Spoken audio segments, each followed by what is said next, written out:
Now I'm recording. All right, front of the mat.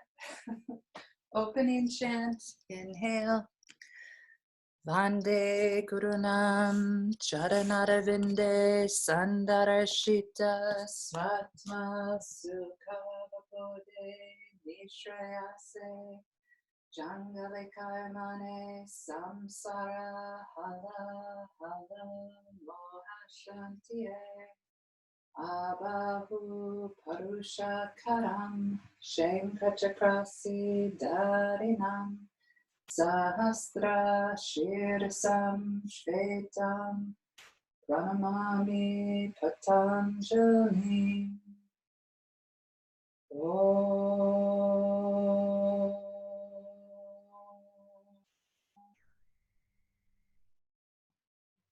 Inhale up,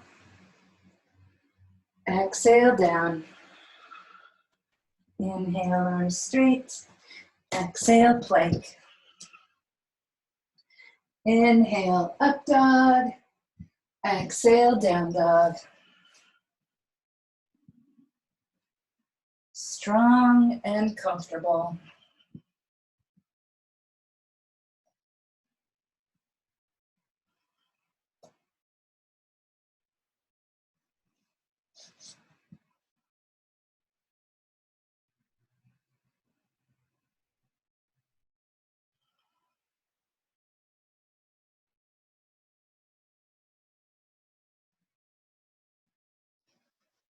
Next inhale.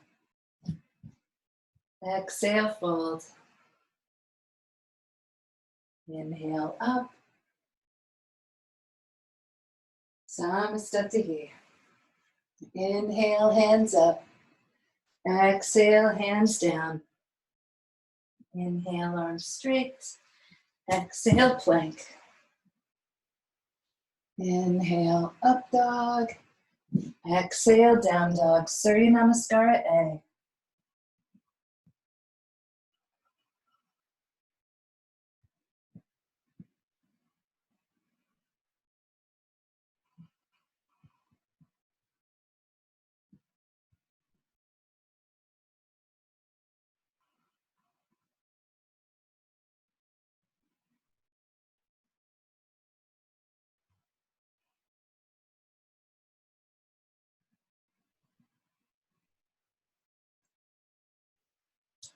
On your own inhale, walk or jump. Exhale, fold. Inhale up. Samastatihi. Inhale, hands up. Exhale, hands down. Inhale, arms straight. Exhale, plank. Inhale, up dog. Exhale, down dog. Strong Mula Bandha. Listen to your breath.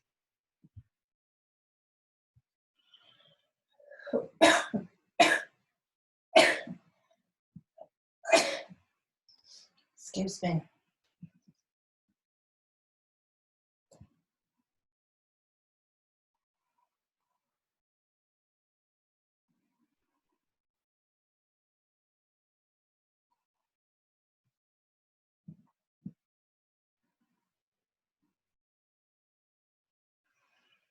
Next inhale, walk or jump. Exhale, fold. Inhale, up. Exhale, Samastatihi, bending the knees. Inhale, hands up. Exhale, hands down. Inhale, arms straight. Exhale, plank. Inhale, up dog. Exhale, down dog. Right foot, inhale up, hands touch. Exhale, down. Inhale, up dog. Exhale, down dog. Left foot, inhale up. Exhale, down to plank. Inhale, up dog, strong Mula Bandha. Exhale, down dog, strong quadriceps. Steady Drishti. Nice hollow breath. Really listen to the breath.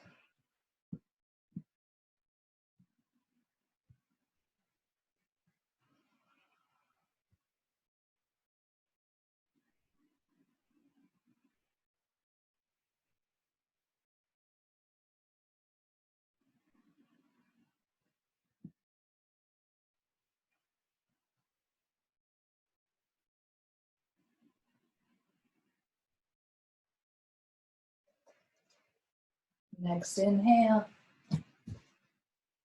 Exhale, fold.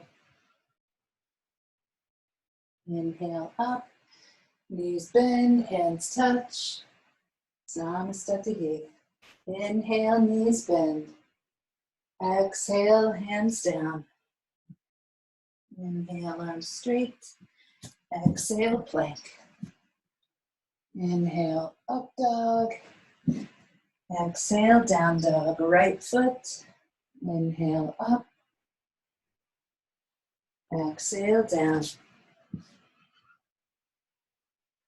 Inhale, up dog. Exhale, down dog. Left foot, inhale, up. Exhale, down. Inhale, up dog. Exhale, down dog.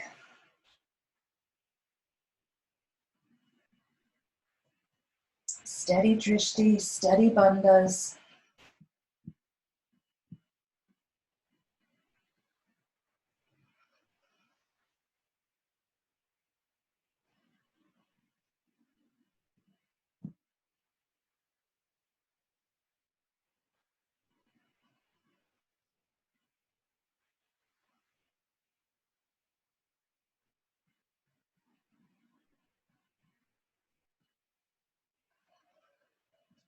Next inhale. Exhale, fold. Inhale, up. Knees bend. Samastati. Inhale, knees bend. Exhale, hands down. Inhale, arms straight. Exhale, plank. Inhale, up dog. Exhale, down dog. Right foot. Inhale, up. Exhale, plank. Inhale, up dog. Exhale, down dog. Left foot. Inhale, up. Exhale, plank. Inhale, up dog. Exhale, down dog. Strong Mula Bandha. It should almost feel like Mula Bandha and Uddiyana Bandha make a corset around the lowest part of your belly. And that corset feeling causes the rib cage to open with the inhales.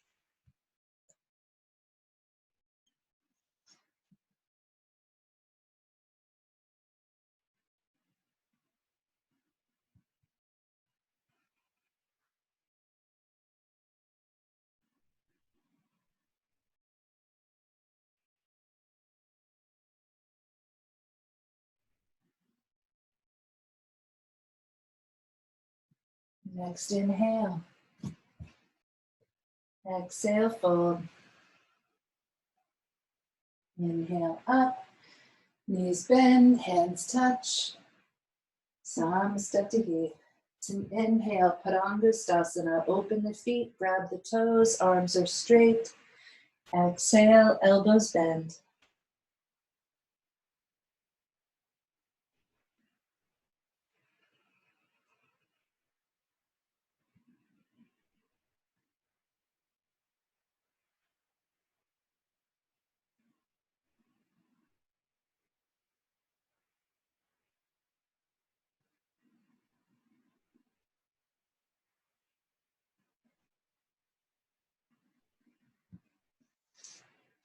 Then exhale, hands under the feet. Inhale, arms straight, look at the floor. Exhale, elbows bend. Padahastasana, strong Mula Bandha.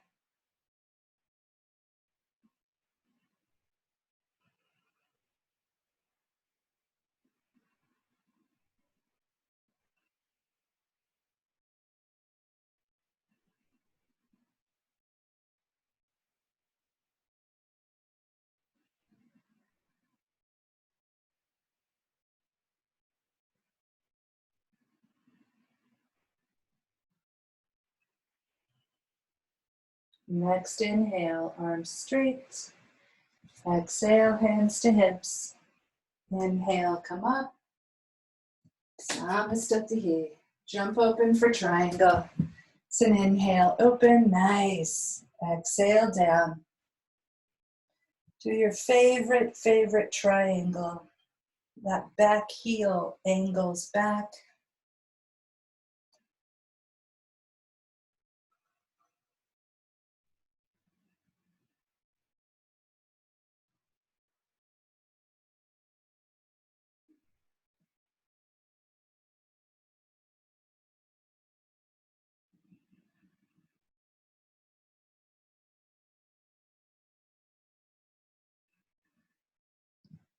It's an inhale up, bend the front knee if it helps.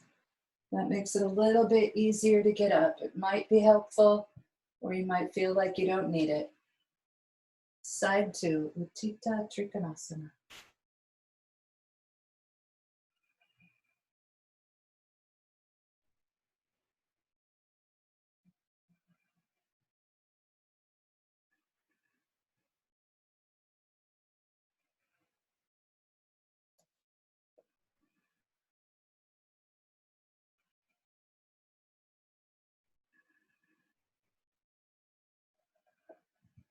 Use your next inhale, up, windmill over, Parivrtta Trikanasana.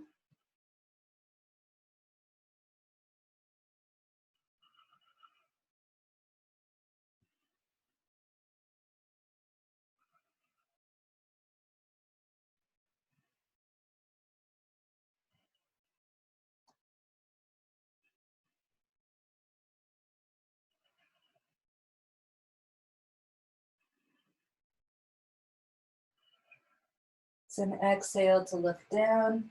Inhale, up and over, Parivrtta Trikanasana, side 2.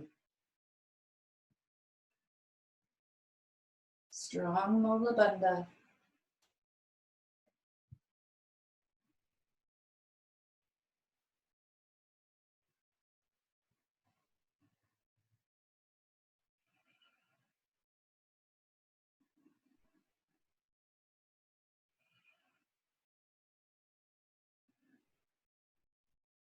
It's an exhale to look down. Inhale up and open, Samastatihi. It's an inhale, jump open, extended side angle, Uttita Parsvakonasana. Strong Mula Bandha, steady Drishti.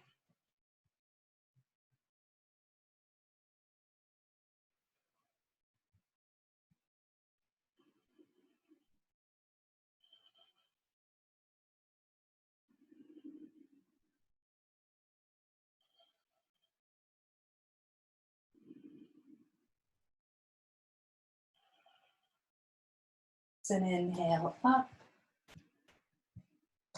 Exhale, side 2.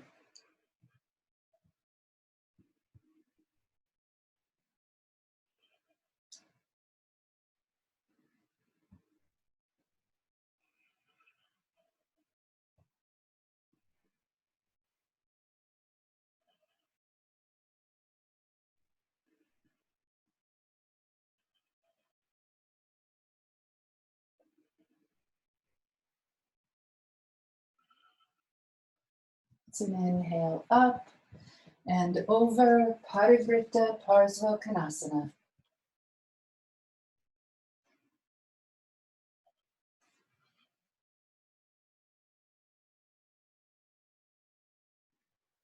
Mula Bandha.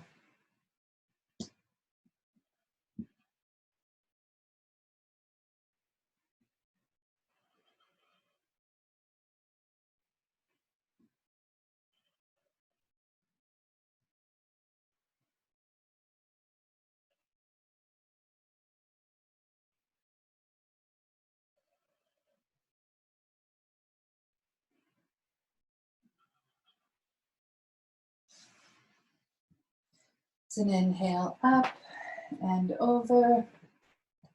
Exhale, second side.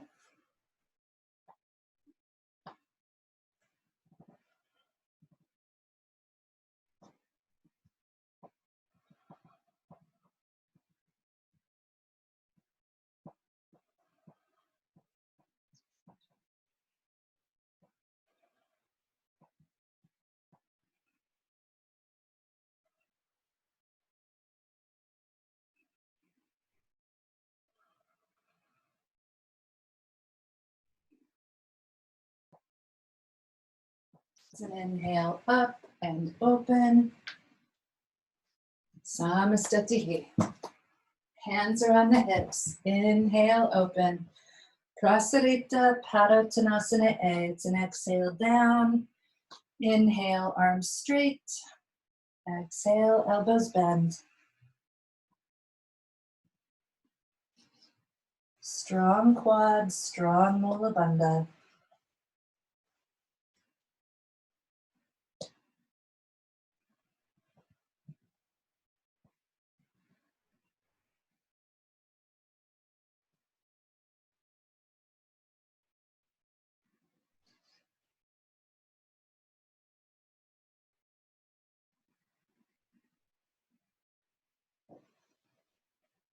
On an inhale, arms get straight. Exhale, hands to hips. Inhale, come up. Exhale, look forward. Inhale, arms open. Exhale, hands to hips. Inhale, look up. Exhale, fold over. Elbows stay close to each other on the back side of the body.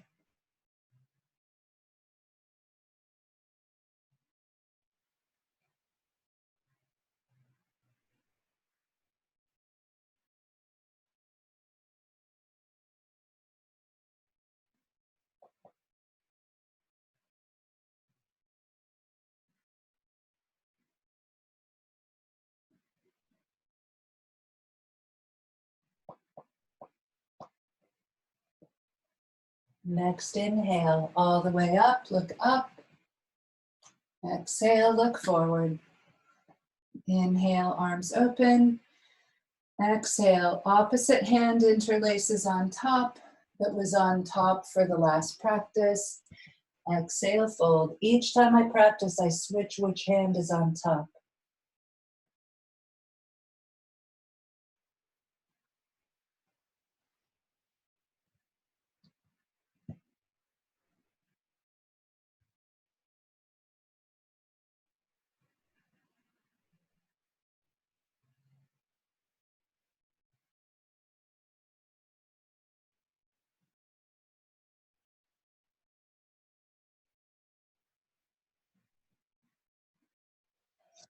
So inhale up, hands move to the hips, look up. Exhale, look forward. Inhale, hands stay on the hips, check on Mula Bandha. Exhale, first two fingers take the big toes. Inhale, straight arms. Exhale, elbows bend. Prasarita Padottanasana C.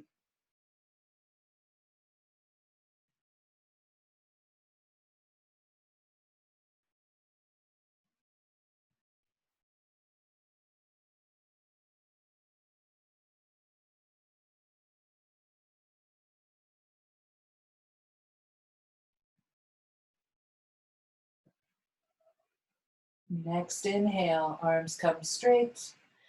Exhale, hands to hips. Inhale, come up. Samastatihi. Hands up the back in prayer. Parsvottanasana. Inhale, jump open. Exhale, head to the right leg.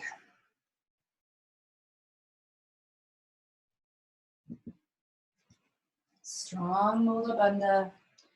Let your breath and your rib cage open against the sides of your hands.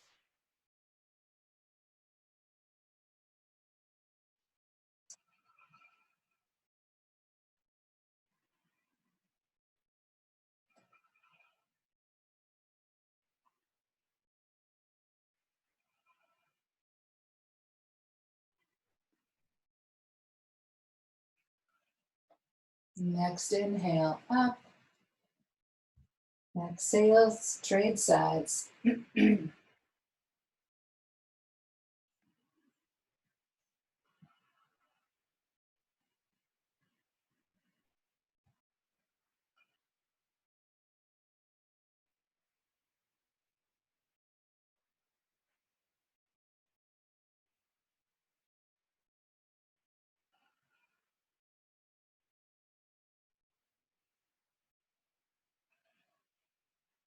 It's an inhale, up and open. Samastatihi. Inhale, hands up. Exhale, hands down. Inhale, arms straight. Exhale, plank. Inhale, up dog. Exhale, down dog. Inhale, through jump. Dandasana, the first posture of first series. It's the best posture to drink your tea, adjust your yoga mat, fix your hair, fix your clothing. Hannah, nice. Gina, Andy, nice. Maria, nice. Nice. Marka, nice.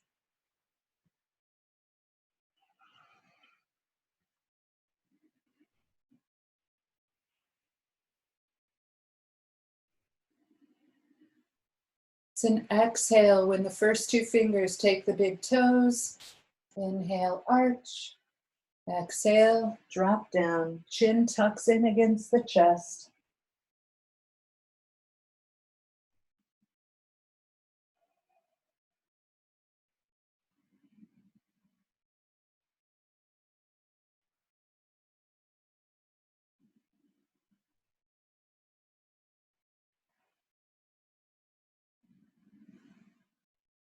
On an exhale, switch your hand hold to whatever you'd like. We're going to do 3 Paschimottanasana. Inhale, arch. Exhale, fold.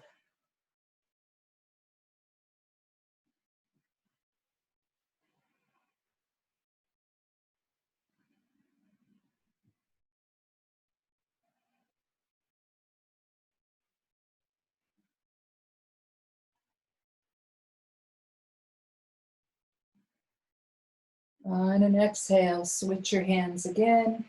Inhale, arch. Exhale, fold down. Paschimottanasana C. Strong quadriceps.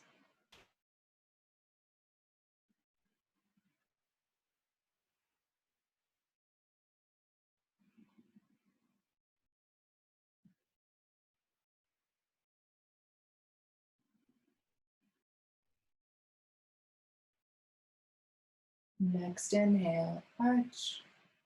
Exhale, release. Inhale, lift up. Exhale, jump back. Inhale, up dog. Exhale, down dog. Inhale, through jump, Purvottanasana.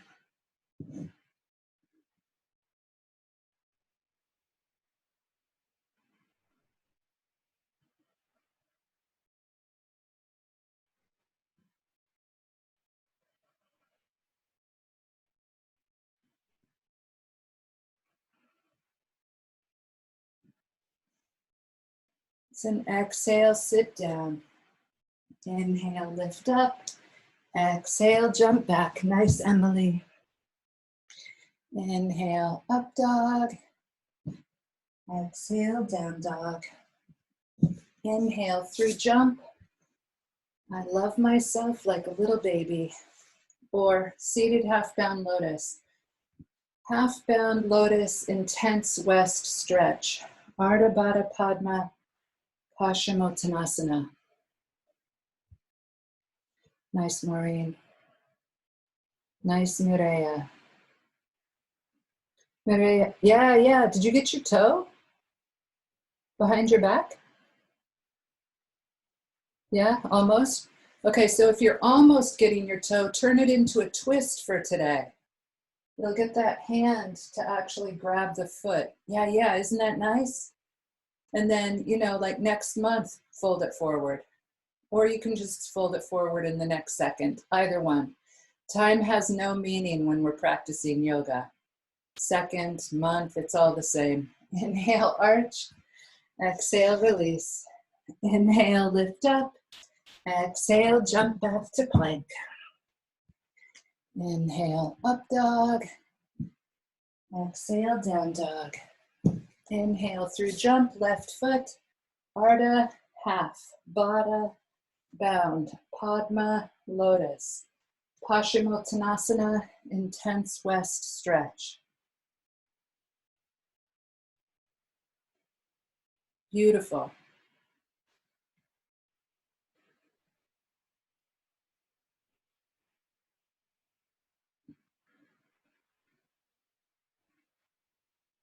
Yeah.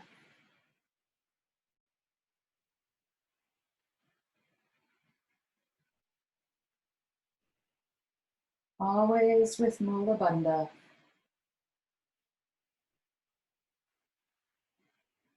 Nice, Andy. It's an inhale, arch. Exhale, release. Inhale, lift up.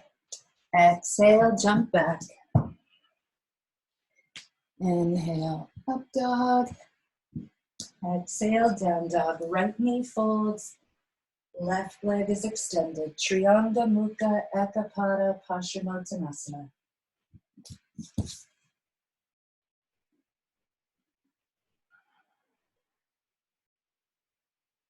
That's it. Beautiful.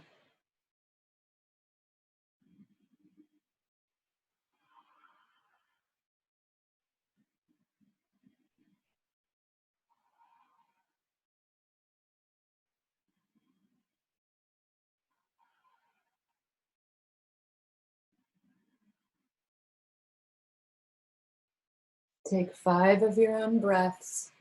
Then it's an inhale, arch. Exhale, take that left foot under your right knee, hop back to plank. So on that posture, I like to skip that idea of lifting my butt up and hanging out in the air. Left knee folds. Trianga Mukha Ekapada Paschimottanasana.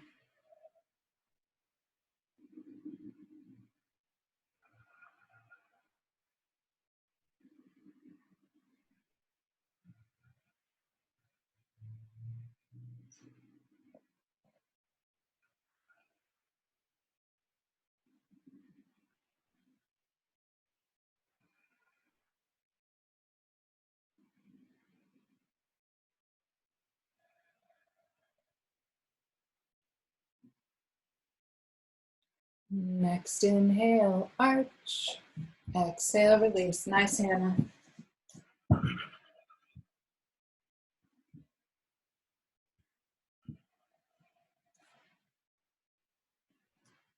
It's an inhale, jump through. Right foot, Janu Sirsasana A. So just remember which foot was in front when you jumped through.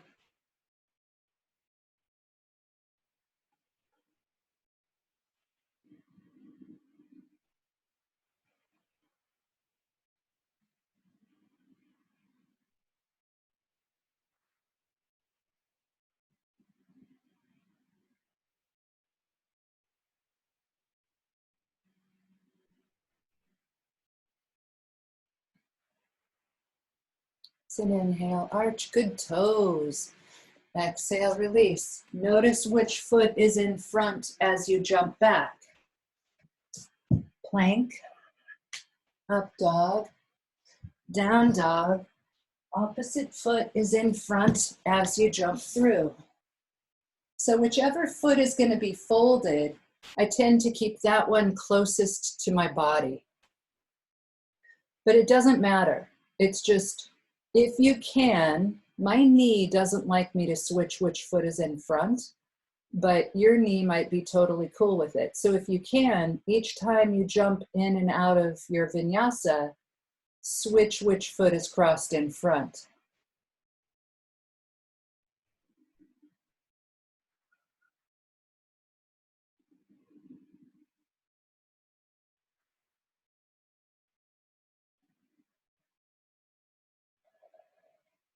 Next inhale, arch. Exhale, release. Inhale, lift up. Exhale, jump back. Inhale, up dog. Exhale, down dog. Inhale through jump. I would have my left foot on top for that one, since my left foot is going to be sticking out in front. Janu Sirsasana B, sit down onto the right heel.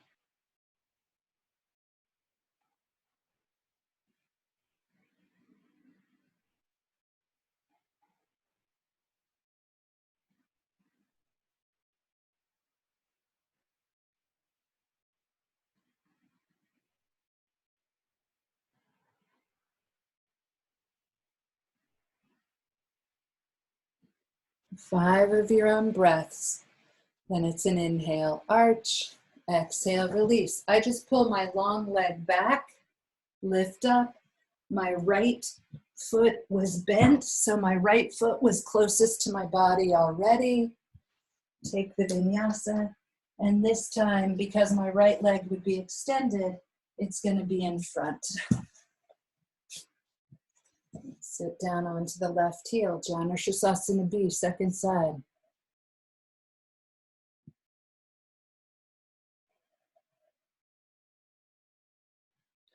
Bowie, Bowie, Bowie, Bowie.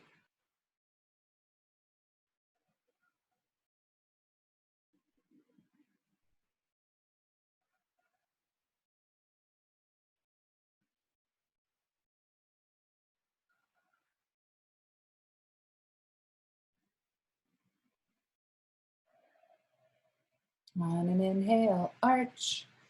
Pull that right foot back. It's kind of on top of that jump back.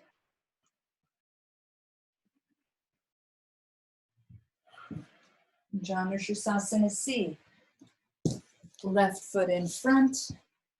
Right foot is nice and close to the body. It can fold right into the posture. Yeah, yeah, yeah, yeah. Beautiful.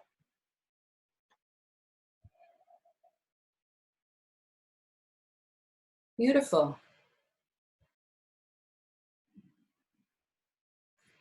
Strong Mula Bandha.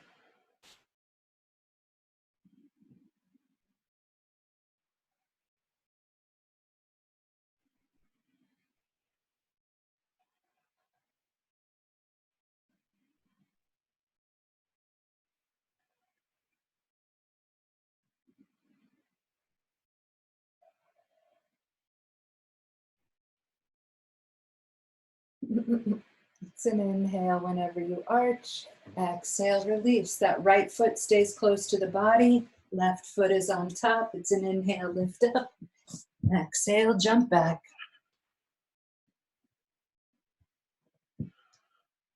And this time, right foot is in front. It can extend easily. The left foot is already close to the body. It can go right into the posture.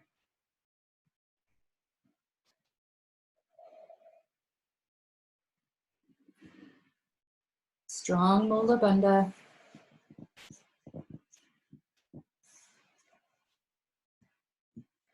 So I've told you before that in each practice, it seems like something takes up most of my attention.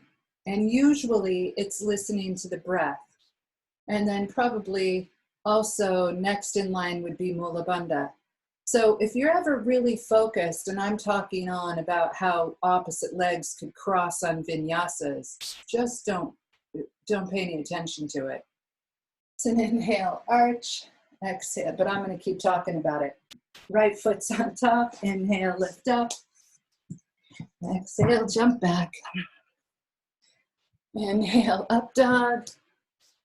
Exhale, down dog. Inhale through jump, left foot is in front. Right knee is up.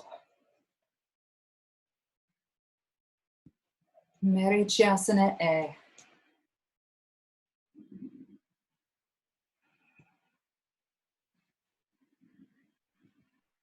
I almost feel like I can hear in my breath whether Mula Bandha is on or not.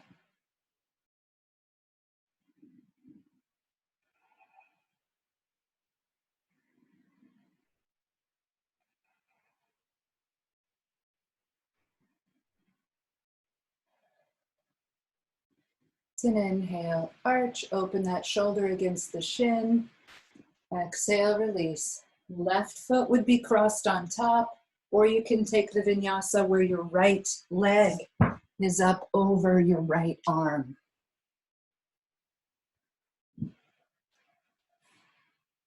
Right foot in front. Left knee is up. Marichasana A, second side.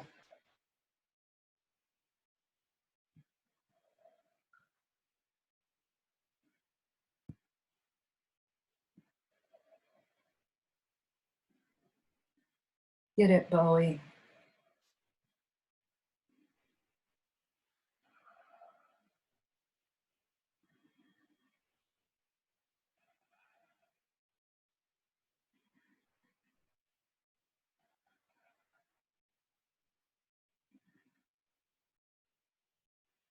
It's an inhale. Open the shoulder against the shin. Exhale, release. Either left leg up over the left arm or right foot in front. Inhale, lift up. Exhale, jump back. Inhale, up dog.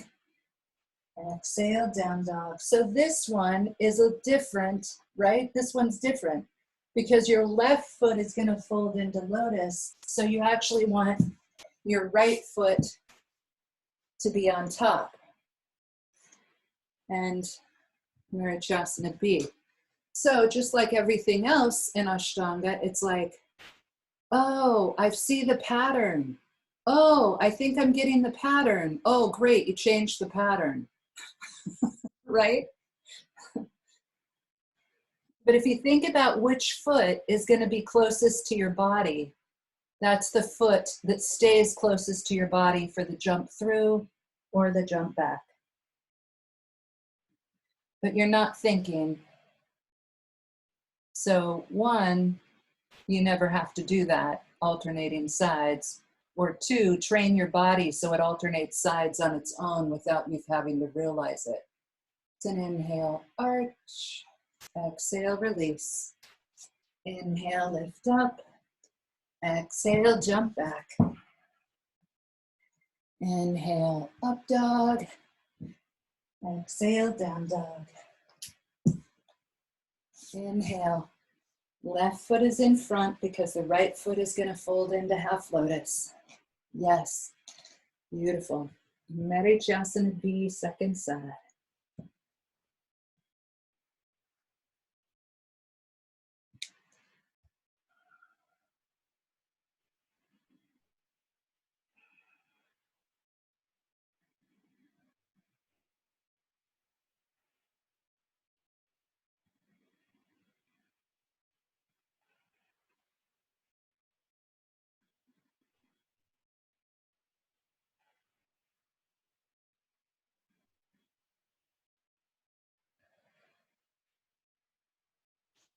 Next inhale, arch. Exhale, release. Left foot is on top. Inhale, lift up. Exhale, jump back. Inhale, up dog. Exhale, down dog. Left foot is in front because we're back to C. So if you look at my feet, like if I know that you guys aren't looking on my feet, but if anyone ever watched this video, if you look at my feet, because of my right knee being stiff, I usually have my right foot in front. It's just safer and more comfortable for my body. Sometimes I switch it back and forth.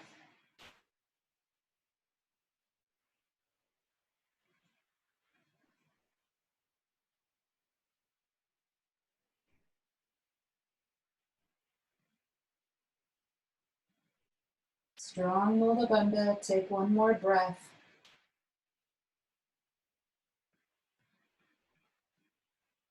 It's an inhale, look forward. Exhale, release.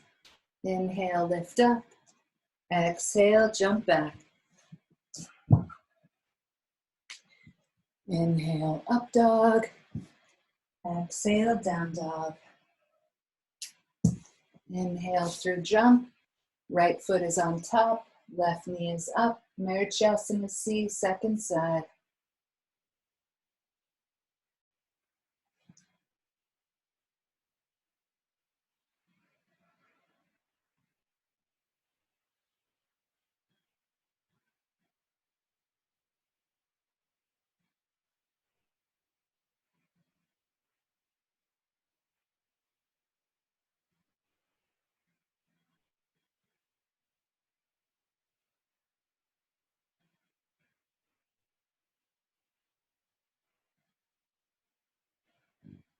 Beautiful.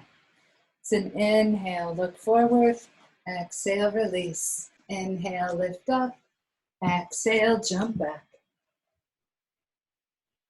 Inhale, up dog. Exhale, down dog. Left foot is going to go into half lotus, so it's a repeat that your right foot is in front. Just like B, that's switched up. Strong Mula Bandha.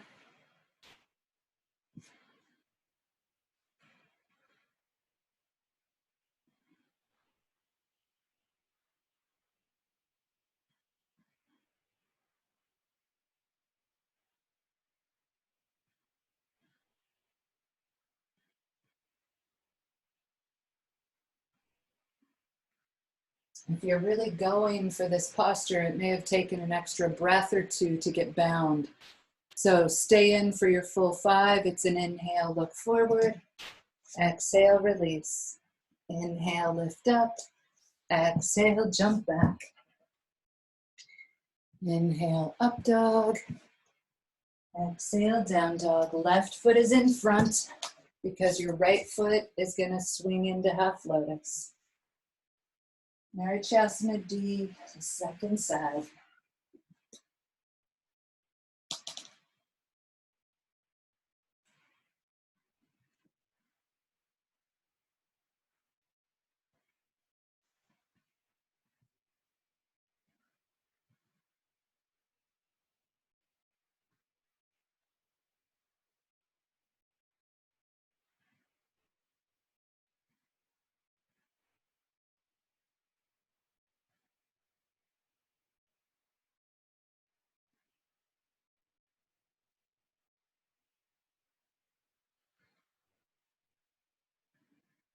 It's an inhale, look forward. Exhale, release. Inhale, lift up. Exhale, plank. Inhale, up dog. Exhale, down dog. Both feet jump up between your hands, squatting, Pashasana. Heels stay on the floor, or you might want to slide a book or a block under them. I always twisted right first. Doesn't matter which way you twist.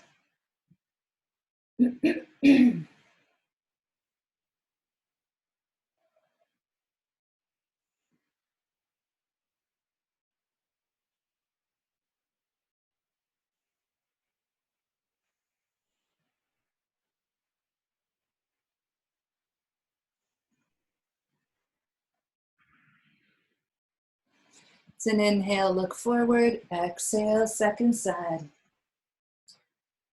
Excuse me. Pashasana means noose. So if you can, reach your hands together. It should tighten down nice and tight, nice and comfortable.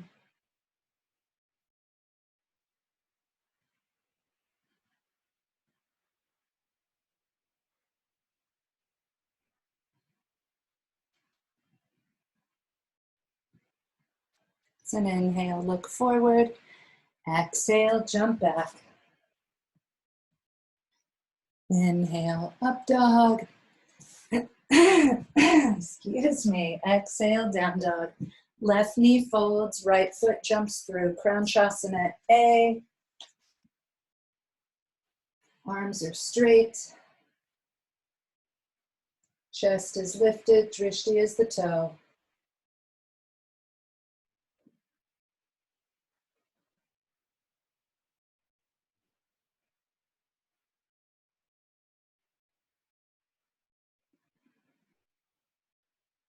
Then exhale, Kranchasana B, head to the leg.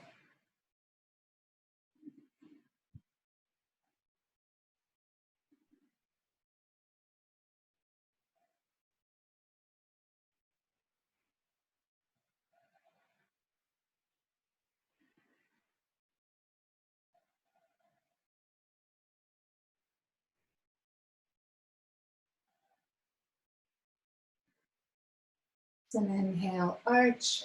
Exhale, take that tall heel under the bent knee. Jump back. Inhale, up dog.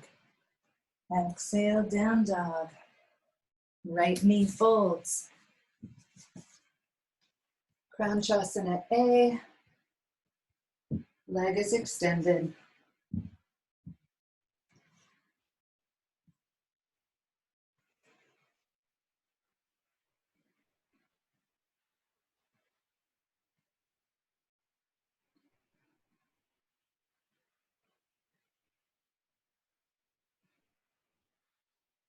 Then exhale, head to the leg, leg to the head, strong Mula Bandha.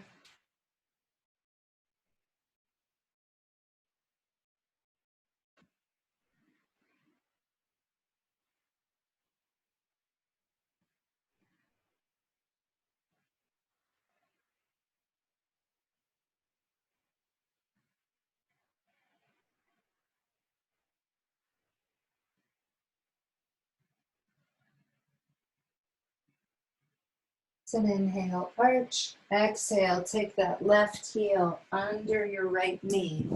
Jump back. Inhale, up dog. Exhale, down dog. Lie down onto the belly. Shalabasana A. Sorry, Maureen, I was late. Shalabasana A. Palms face up, elbows are straight, fingers are wide. That's it, that's it, that's it. Feet are up, forehead is up, and maybe feet are together, but I don't think that's important. Drishti can be up or Drishti can be down. Either way, chin is high, forehead is high. Hands pull forward, flip over the fingertips. Elbows are straight, fingers are breaking off the hands. Not really. Good dog, Bowie. Nice, Maria.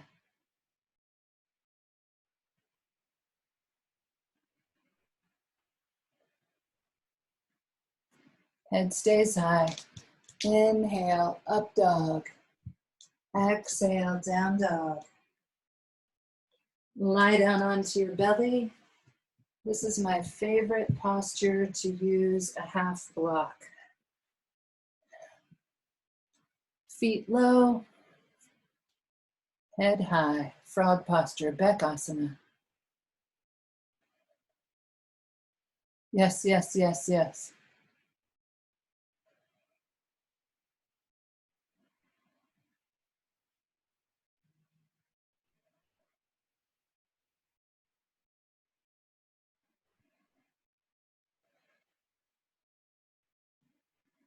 Emily, I wish I could hand you my block.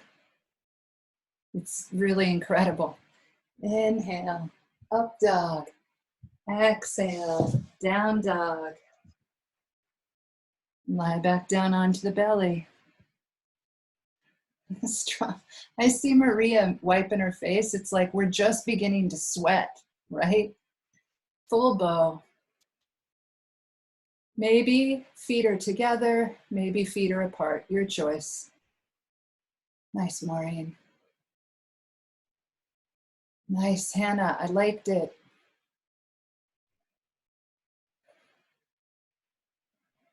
Nice, Gina. An inhale, up dog. Exhale, down dog.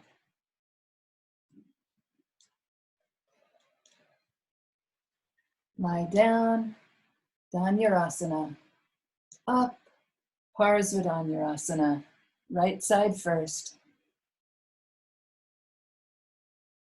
Parsvadhanurasana, Parsva Drishti.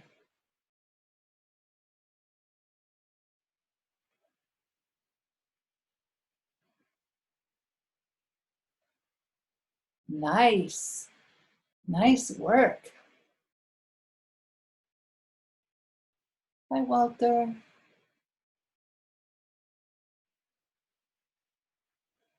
And inhale up. Exhale over. Parsvadanyarasana. Parsvadrishti. Listen to your breath. Put on Mula Bandha. It's already on. I know. You're good.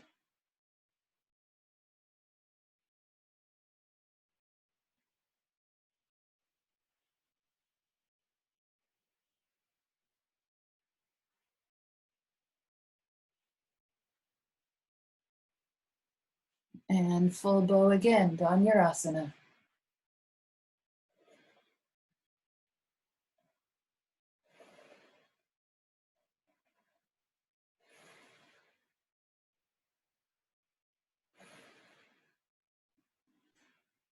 Inhale, up dog. Exhale, down dog. Come over onto the knees. Ustrasana. I'm just turning sideways in case someone needs to look. Camel.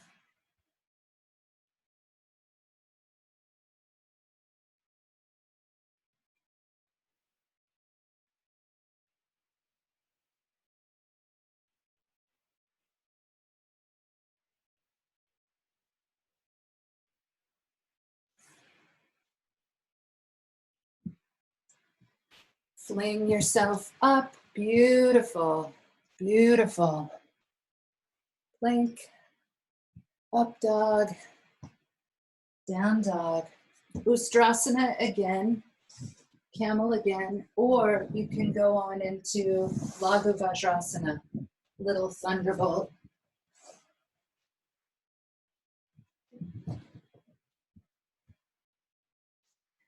If you're working on getting up from little thunderbolt, it helps if you squeeze the knees together. It also helps if you put a block under your head so you don't have to come up off of the floor.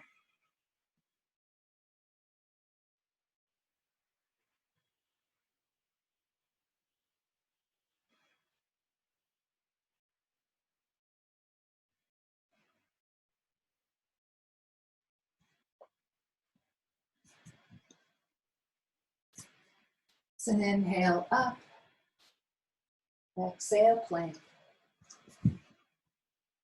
Inhale up dog, exhale down dog. Come over onto the knees again. Ustrasana. No. Kapotasana. You could do Ustrasana again. Anything we've already done, anything that you think is a good idea, including pigeon.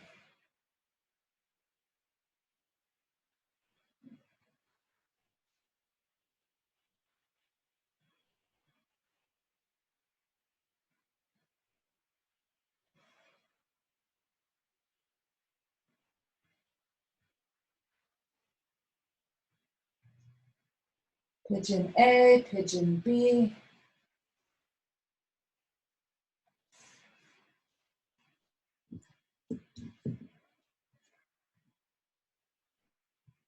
Pigeon C. That's just a joke. Nice. Beautiful. I like them a lot. And then Supta Vajrasana. Nice, Gina. Supta Vajrasana. Full lotus. Nice. Maria, that was amazing.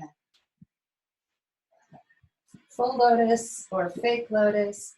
You have your assistant who's been waiting in the wings come and anchor your legs for you. Hang on to their hands. 5 breaths down, 5 breaths up and down, 5 more down.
It's an inhale up.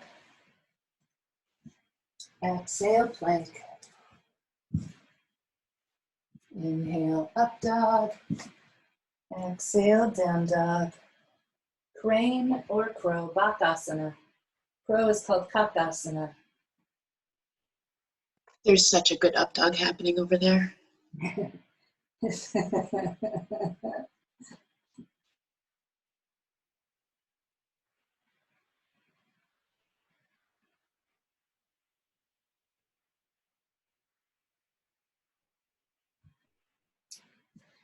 It's an exhale plank.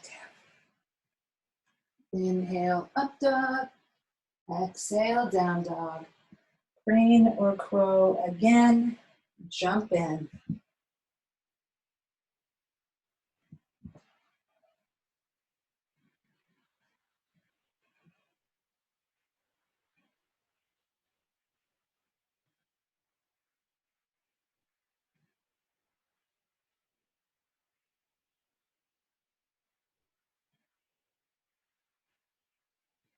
It's an exhale plank. Inhale, up dog. Exhale, down dog. Inhale through jump. Left knee folds like Trianga. Right foot half lotus. It's called Bharadvajasana.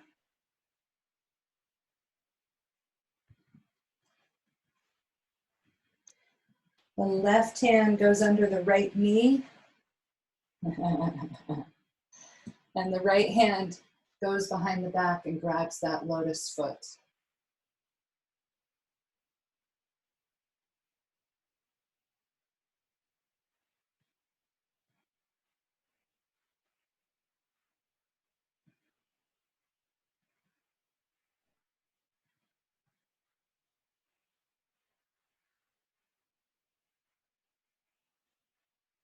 It's an inhale, look forward.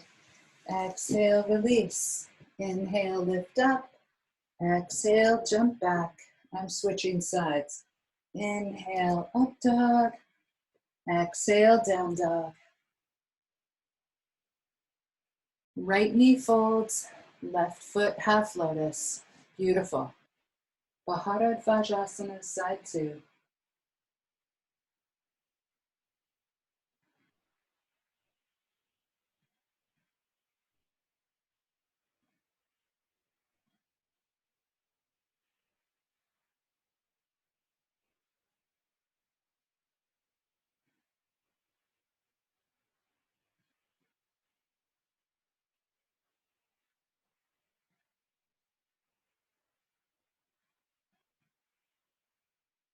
It's an inhale, look forward. Exhale, release. Inhale, lift up. Exhale, jump back. Andy, that's beautiful. Sorry, I was grunting and talking to you at the same time.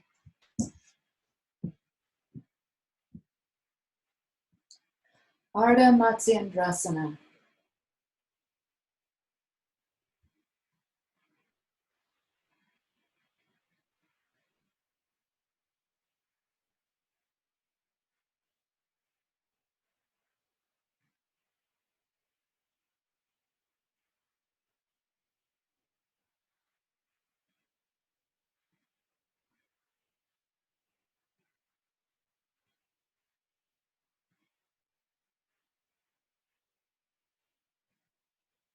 It's an inhale, look forward.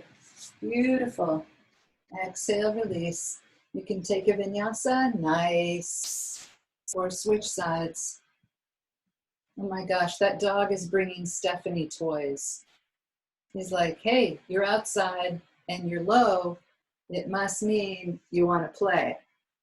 And Stephanie's like, I'm trying to twist. And he's like, that is so boring. Throw this thing.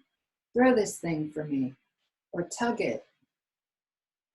You guys, one of the greatest things about the Zoom, the virtual yoga is all of the pets. There's so many good distractions for me. Oh, she threw it.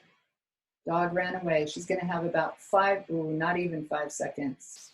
That was worth like 2 seconds of peace.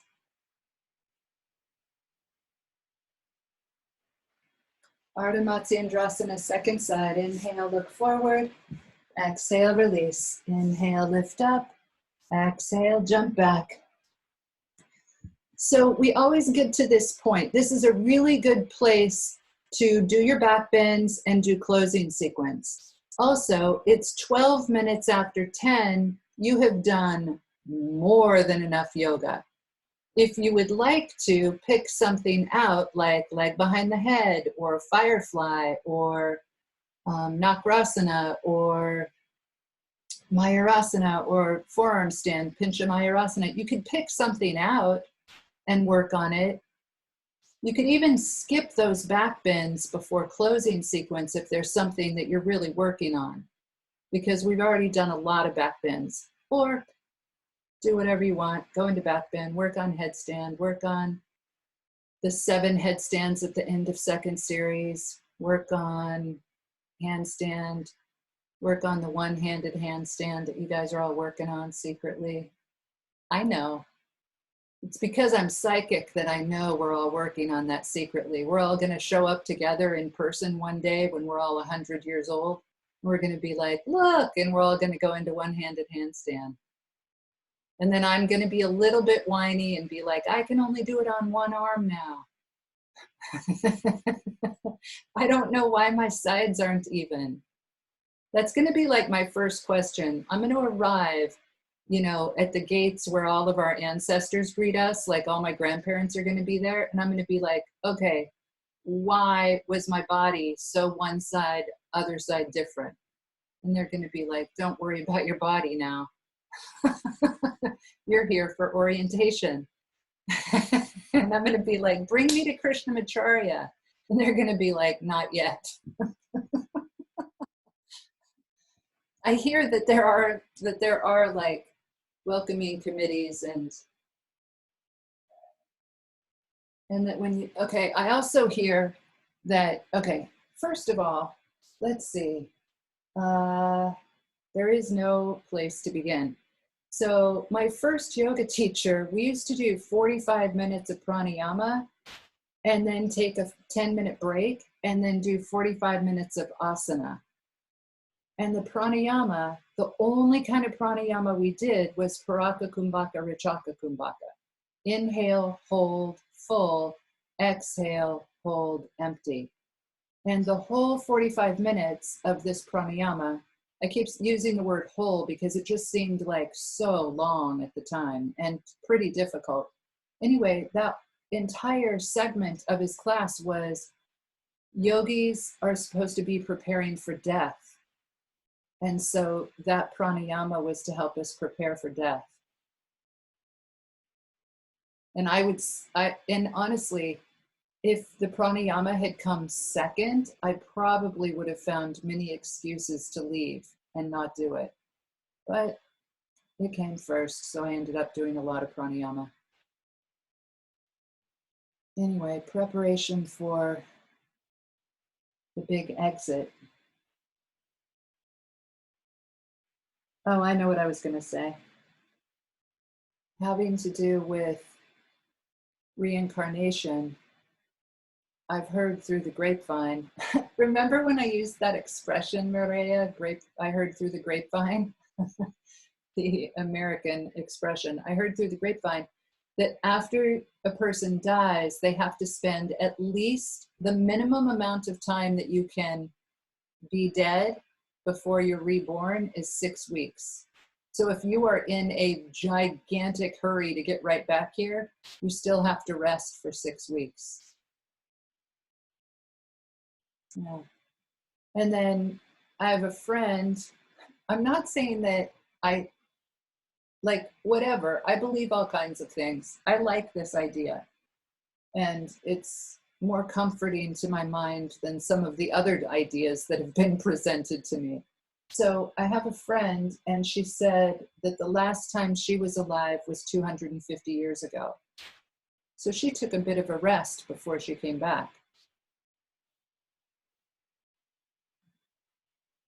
Don't worry, it's called a yuga. We can't know. Miscommunication, misinformation, misunderstanding, too much talking, too much bakery.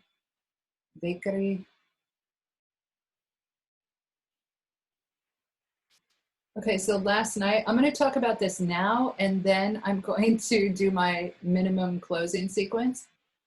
Last night, I was thinking again about the 4 levels of speech and how Marima, okay, so there's bakery, which is spoken language. And then there is Marima, which is language thought, spoken word thought to yourself. And then there's Pashanti, which is usually a visualization. It's pure idea. It's things that we see, like I might get a flash of me roller skating in suede orange roller skates and then spend the whole winter looking for them online. Okay, so I might get a flash of me roller skating, and then I might think about talking to people about roller skating, and then I actually speak about roller skating. So that's Pashanti, Marima, and Vaikari. So I was wondering last night as I was falling asleep, I was like, where does written word come in? Is that more like Vaikari, or is that more like Marima? Because when I'm writing, whether it's a text or an email, or I'm writing on paper, or even a grocery list, no matter what I'm writing, I'm actually thinking the language in my head, which is Marima. And I feel like a lot of written word is communicating sometimes maybe more clearly than speech. But speech has all these innuendos. But then if Emily sends me a text, I hear her voice as I read the text. So that makes me think it's leaning toward Vaikari. Anyway, I thought that was an interesting blurred thing. Nice back bends.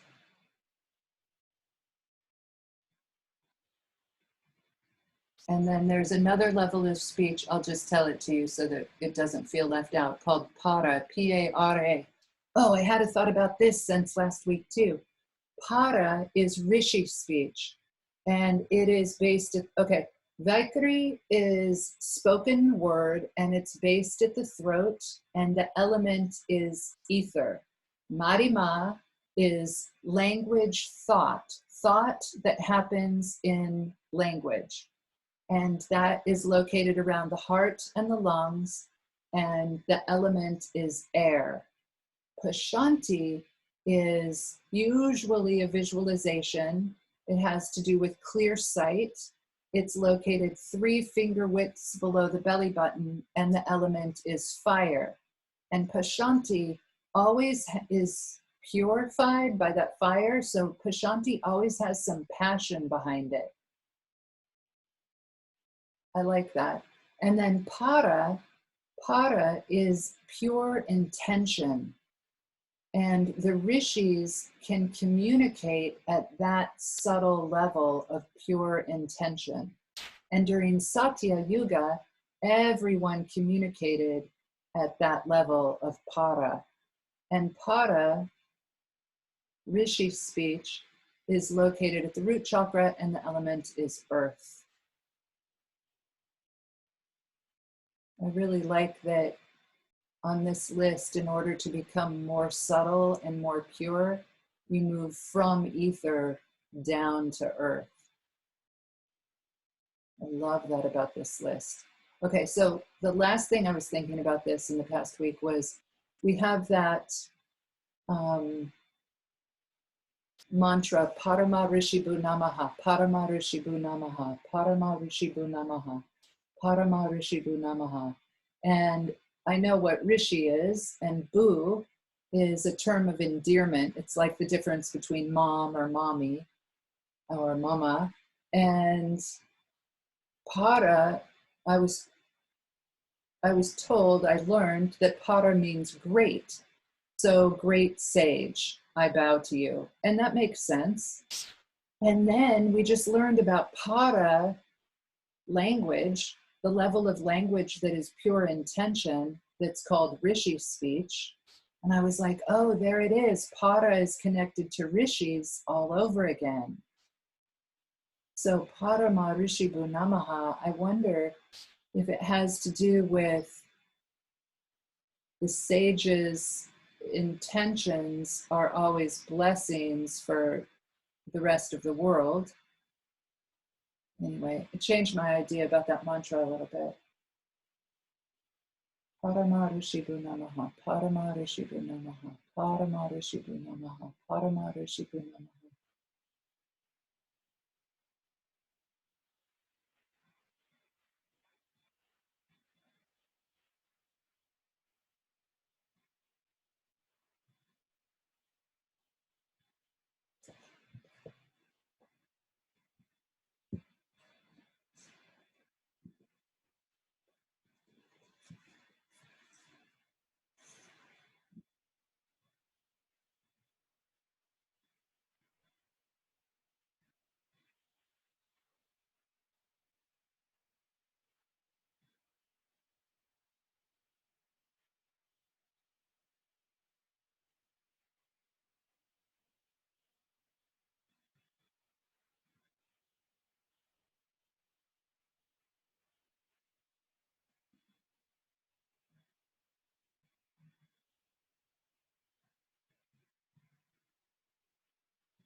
I'm going to read the last paragraph of this chapter out of Living with the Himalayan Masters.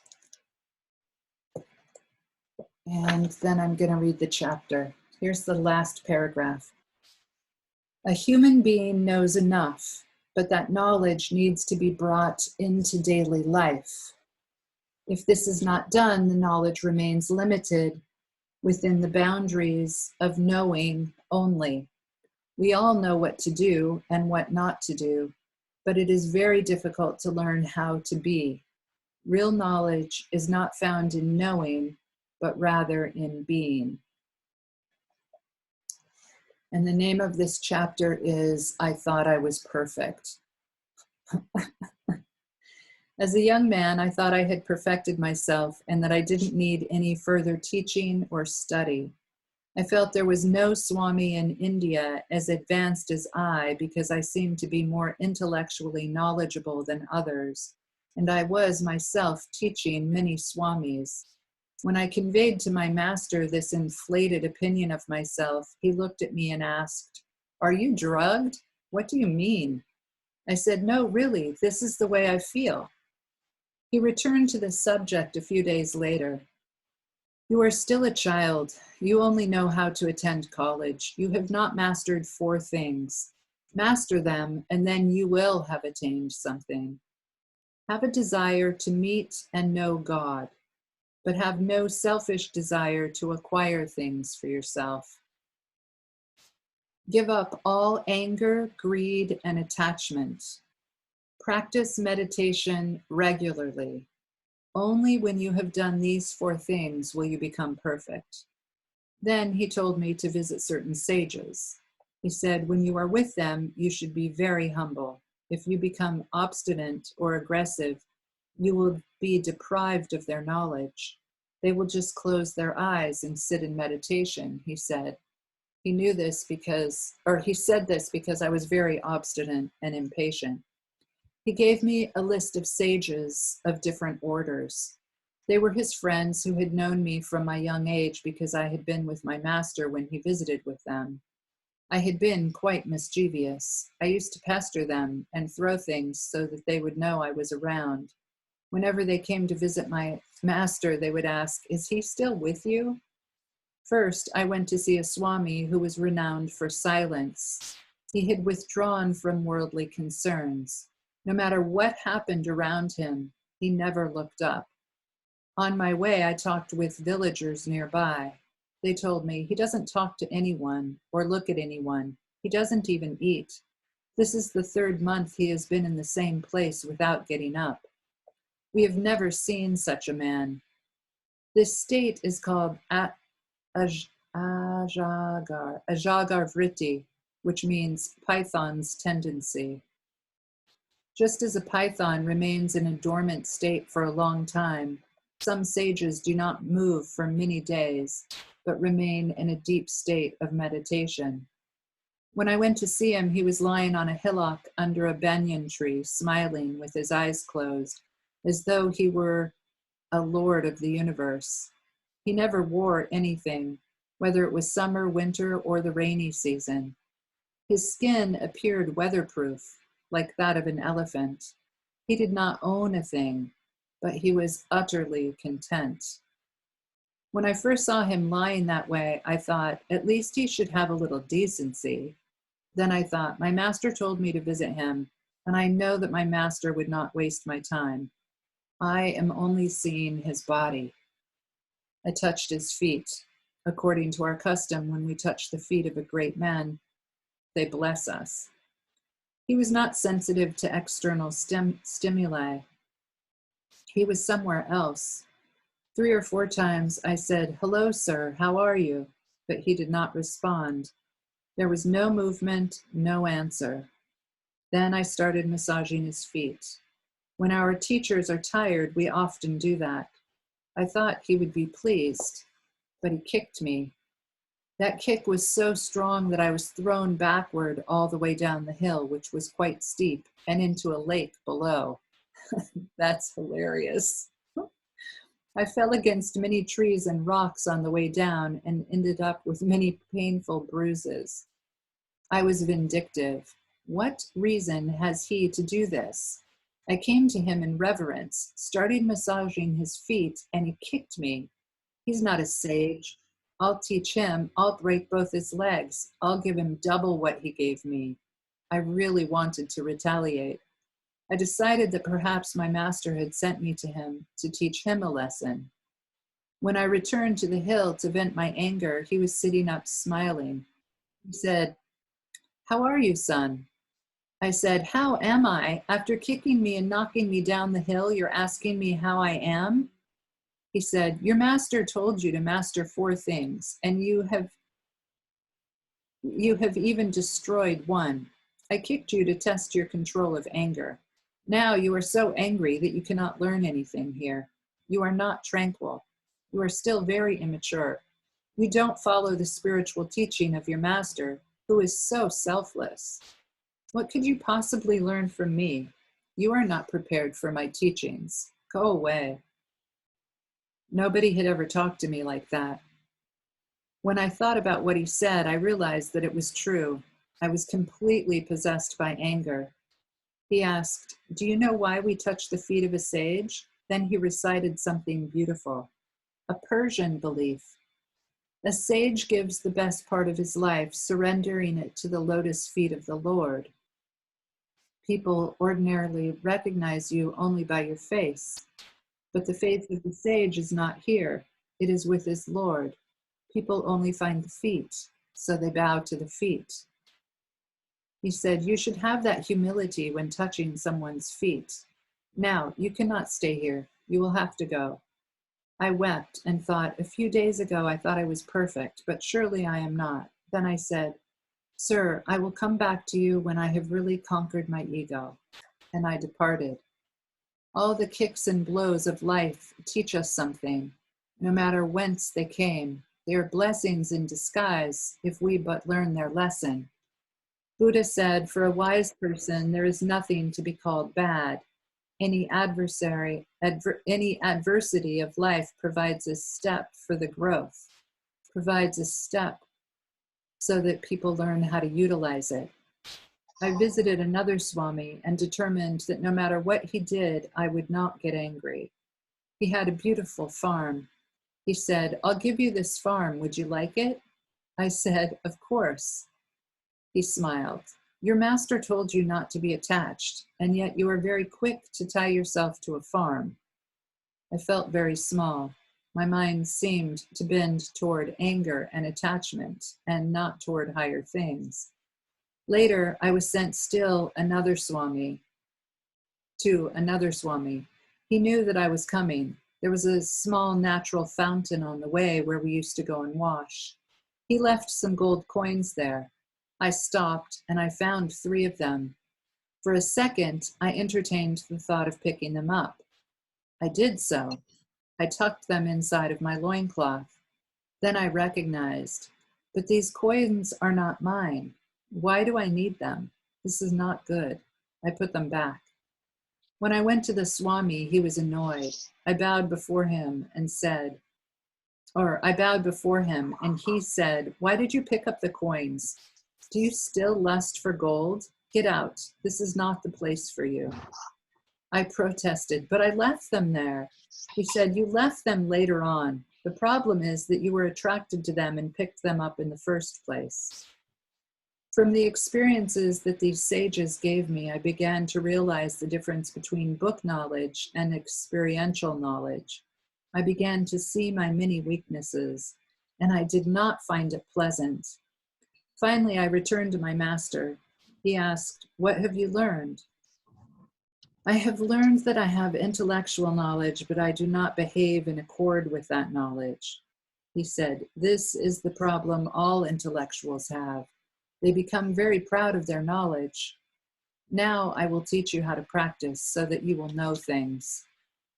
A human being knows enough, but that knowledge needs to be brought into daily life. If it is not done, the knowledge remains limited within the boundaries of knowing only. We all know what to do and what not to do, but it is very difficult to learn how to be. Real knowledge is not found in knowing, but rather in being."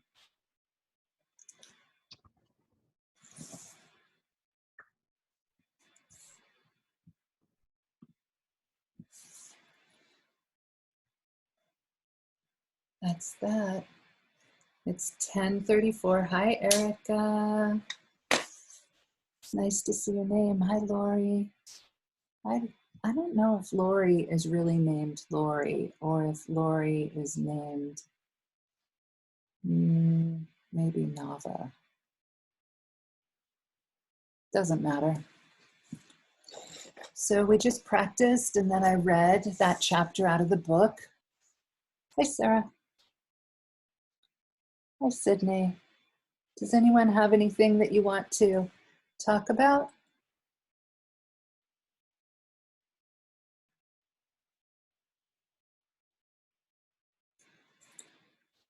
I love you, Maureen.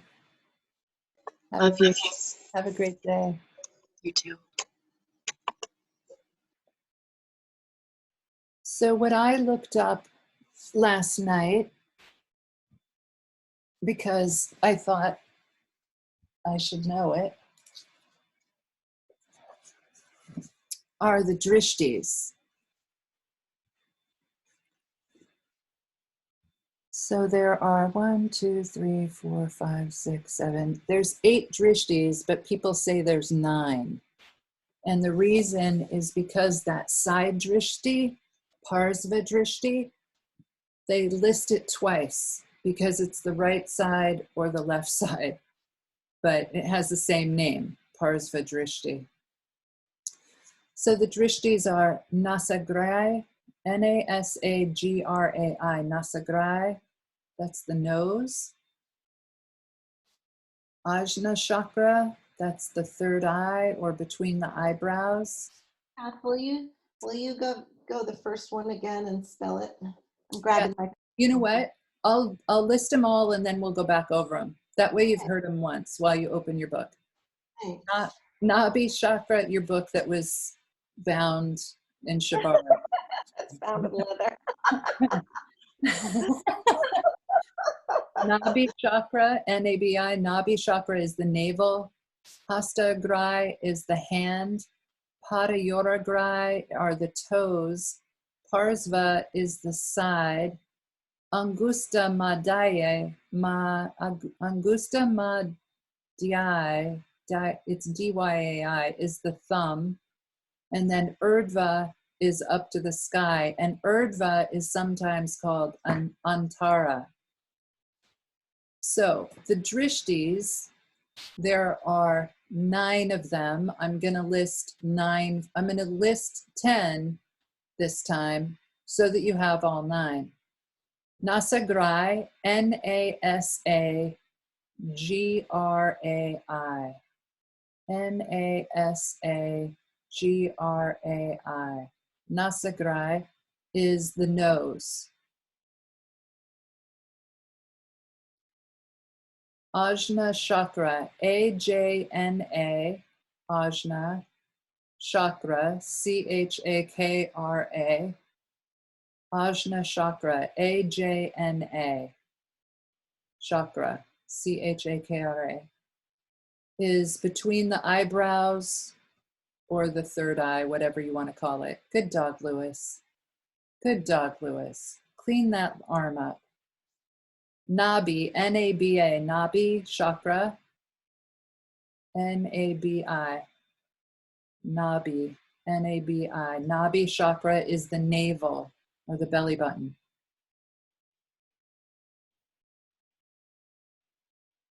Hastagrai, H-A-S-T-A, Hasta, that's hand, G-R-A-I, Hastagrai.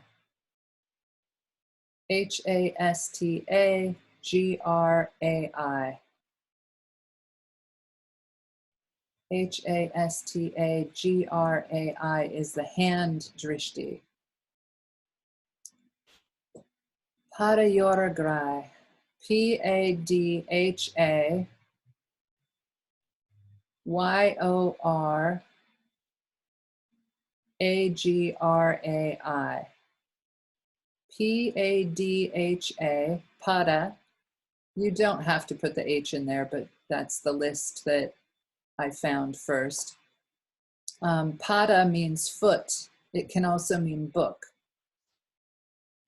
Padayoragrai, P-A-D-H-A-Y-O-R-A-G-R-A-I. That is toes or foot or big toe. Anything on the end of the leg, Drishti.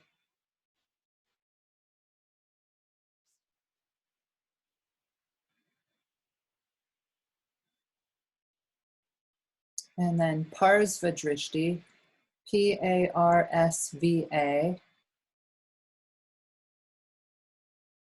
And the list that I found says right side. And then Parsva Drishti again, it's just Parsva, P-A-R-S-V-A. So you wrote that one down twice, and that's okay. It's also the easiest one to spell, right? And then left side.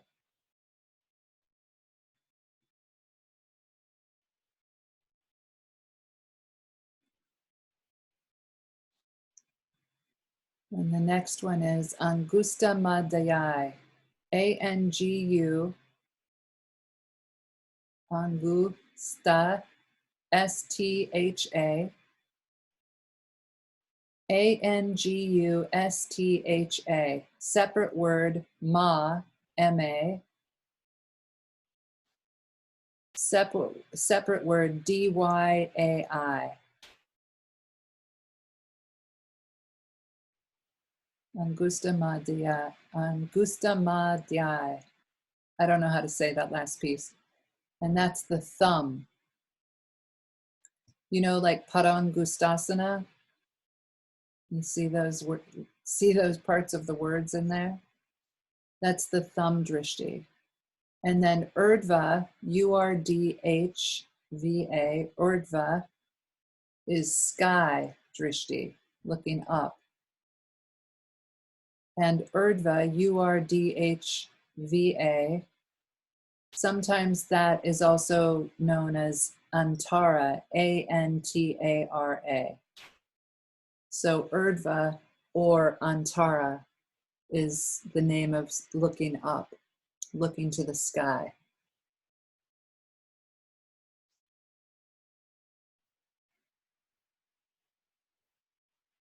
So I'll start from the top. Nasagrai is nose. Ajna is between the eyebrows. Nabi is the navel. Hastagrai is the hand. Padayoragrai are the toes. Parsva to one side. Parsva to the other side. Angusta Madhyai is the thumb. And then Urdhva or Antara is the sky. So, but Urdhva and Antara are considered separate drishtis, or No, it's the exact same drishti, two different ways of referring to it. okay, so there are 8, unless you include both parsvas, then there are 9. Exactly. So when people say there are 9 drishtis, they're counting looking to the left and looking to the right separately. Okay. And then there's 2. So that has 2 drishtis, 1 name. Right. Right? And then the last one, the sky, has 1 drishti, 2 names. Okay. I feel like I'm trying to figure out, like, when is the navel drishti we use all the time, the nose, but I'm like the hand drishti? Triangle. Oh, well, I thought in And triangle. Oh, right, the hand is in the air. and Right. extended side angle. Yeah, okay. That's probably it though, right? At least in first series? Yeah, I don't know. I don't know. Seems like it. And also the thumb. The thumb? So there are postures, there are postures where it's specifically look at the thumb, not just the whole hand. And I've heard people cue points on the hand, like you should be looking at the center of your palm, or you should be looking at the tip of your middle finger. And when they cue the center of the palm, I think they actually got that from Sri K. Patabi Joyce. When they cue the tip of the middle finger, I think that that's just like someone thought the ideal place to look on the hand was as far away as possible, and then it caught on as a habit. But I think center of the palm, Patabi Joyce says that in extended side angle. Okay. Oh, And, yeah. and honestly, in triangle, it may be the thumb. But I don't know. I'm sure in some tradition, triangle is the thumb because it feels familiar to me. And I haven't heard anyone cue Antara for the upward drishti. Right. And you wouldn't say Antara Dhanurasana. You say Urdhva Dhanurasana, but that Right. isn't referring to the drishti. That's upward. Okay. Right. So the other thing that I wanted to mention is first of all, it's Kali Yuga. So it is no surprise that different teachers teach different drishtis with the exact same posture. So in camel, some people teach it look to the third eye, and other people teach it look at the sky, and other people teach it look at the nose. I've been told all 3 of those positions. And the same with upward facing dog. I've been told to look up as high and far back as possible. And I've been told to lift my forehead up, but look down. So there's a lot of different opinions on where to look. What I actually think, there's 2 things that I think are 3 things that are the most interesting about Drishti. One is that we're actually exercising our eyeballs while we're doing postures. That's like on a really gross physical level, dense level, that's cool. Because just like all the crazy postures we do, in most of the people I know, I don't think that they are necessarily holding their head still while they're stretching their eyeballs on a regular weekly basis. I just think it's a unique thing. Drishti really adds like another level to the physical practice. The second thing that I think is cool is that Drishti where you look has the most amount of fire of anything that we do. So where we look is this incredibly strong laser beam-like line of energy. And we have all these lines of energy in our body, whatever you think they look like, that's a good map. However you like to organize that energy, whether it's very simply like almost like a stick figure inside of my body, or whether it's more complicated, all of the maps of energy are good. And that drishti, if you think about, say you do triangle, it's a nice open posture. We all know what it looks like basically. So if you look at the energetic lines of that, if I drew a stick figure of myself doing triangle, I would also draw a line from my eyeballs up to my top hand. So in every posture, when you think about it, the drishti is so fiery that it becomes an external limb, just like an arm or a leg. Isn't Yeah. that fun? Yes, except Parsva Drishti. I can't stand that Drishti. Although it's fine in the seated postures, but on Urdhva Dhanurasana, Parsva Dhanurasana, Yeah. I just get dizzy or something. I don't know what it is, but I cannot, not yet anyway. And it's been several years. That Drishti just makes me mad. So, right. Okay. So, you know how generous you're being with your knee? It's okay to also be generous and never, ever do that drishti and be like, next time. That's good. I'm glad to hear that. I'm getting a lot of permissions lately. Never have to do the Parsva Drishti ever. No. My husband has told me I never have to run. I'm like, oh, I wish I talked to you 10 years. Right. That's great. And then the next thing, okay, so just remember that the drishti is like as strong. And I've been reading Living with the Masters in the Himalayas or whatever, and he was talking, Swami Rama was talking about how our gaze is so powerful that you can, like, if you look at someone, if everyone's waiting in line and you look at someone and you want them to move, you can look at them and they'll move away from your gaze. That's how strong your gaze is. And some college, don't know which one, did some scientific study, don't know where to find this, where the people walked into the room and they looked at someone facing the opposite direction, and what was the percentage of time that person would feel them being, they would feel themselves being seen, and they would turn and look. And it was like a super high percentage. Anyway, that was pretty cool. Okay, okay, wait, there's a third one. Oh, this is the most important thing. So we actually use drishtis when we practice. The default drishti, if you don't know where to look, or if the posture isn't very comfortable and you're like, well, I can't get the drishti because I can't even get to the posture. I have more than half of those. And then the default drishti is the nose drishti. So the default drishti is always the nose drishti. According to the head position, that often also makes it the navel drishti. And if you put Mula Bandha on 100%, you wouldn't be able to practice. Because to have Mula Bandha on 100%,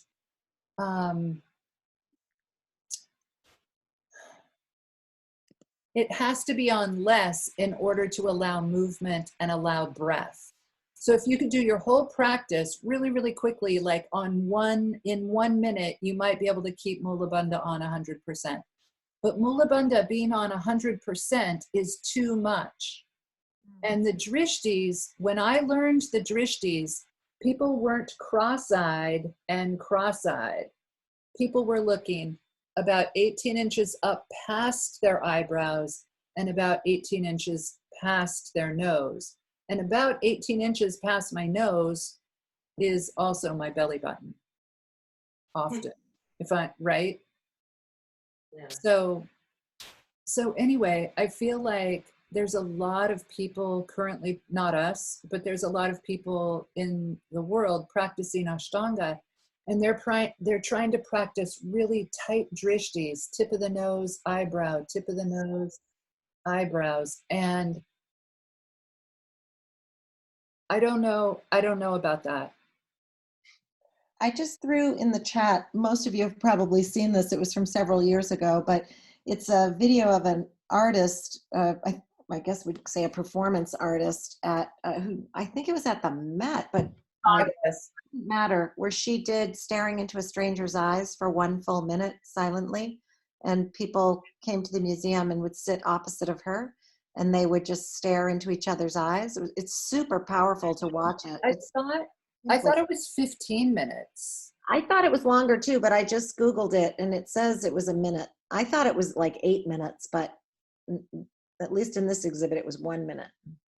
I think that was so that they could circulate people through, I think. Wow. I think once there was like so high demand, they cut it down to the 1 minute so that so many people could experience it. Yeah. Maria Abramovich or something. Yeah. Did you hear about her ex-lover showing up for that? Ulan. And they hadn't seen each other since like being at the Great Wall where they walked away from each other. Yeah. Oh my gosh, that got me. Yeah, that's the one where they stared for longer than a minute. I think they just let that go. They're like, your time's up, sir. All of her performance art is amazing. Like it's just, I mean, maybe not all of it, but all of the ones that have surfaced to where I know about them are really moving. Yeah.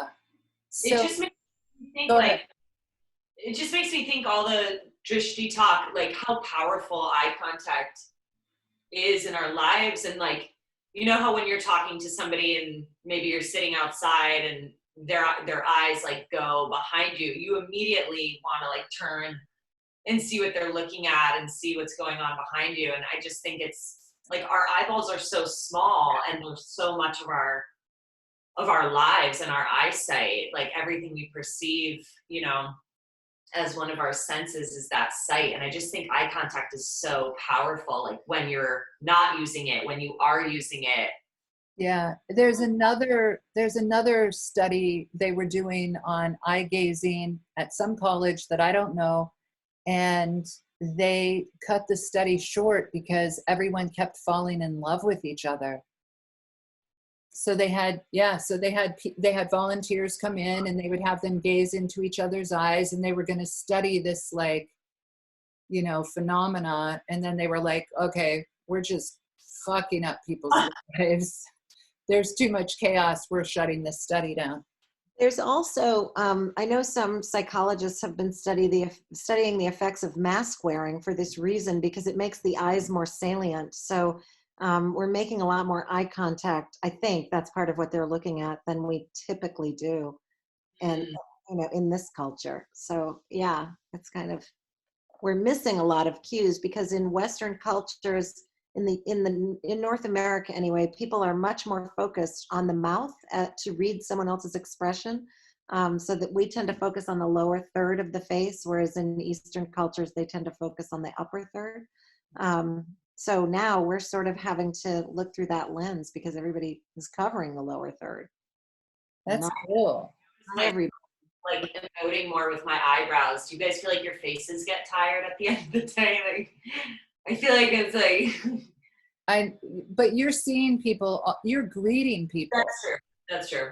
So if you were around the same group of people, your face might not be tired. I think it's because you're like greeting people and welcoming them. Yeah. Yeah. My face would be tired. I did your eye yoga the other day. I was like, all right, look up, look down. Yeah. Yeah. That's good. I love how the eye positions are just incorporated to our practice.